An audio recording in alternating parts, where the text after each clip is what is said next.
Hello dear candidate. तो देखो security guard पुणी थोड़े वैकेंसी आसी jar location all over Odisha. तो प्रत्येक जिलार पिलामाने ये जॉबटी को आवेदन करेंगे और निज डिस्ट्रिक्ट मध्य ही ड्यूटी जॉइन करेंगे। तो यार ड्यूटी स्थान medical college ATM bank mall तो यही सब प्रकार अपार्टमेंट यही सब स्थान में ड्यूटी रहिबो।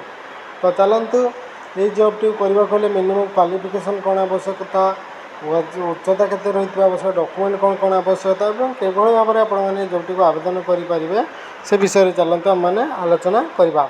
तो जो कैंडिडेट मैंने प्रथम कर मोर यूट्यूब चैनल टी विजिट करुँचे से सर्वप्रथम मोर यूट्यूब चैनल टी लाइक शेयर और सब्सक्राइब कर दिखाँ।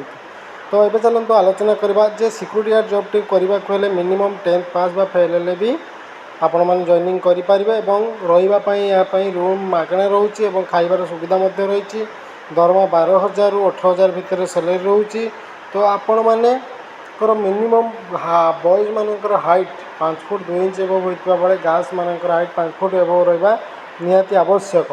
तो कैंडिडेट मैंने जॉबटी किभली भाव में आवेदन करेंगे ना स्क्रीन में दिया नंबर गुड़ी को कांटेक्ट करके आपण मैंने ड्यूटी जॉइन करेंगे। जय जगन्नाथ, धन्यवाद।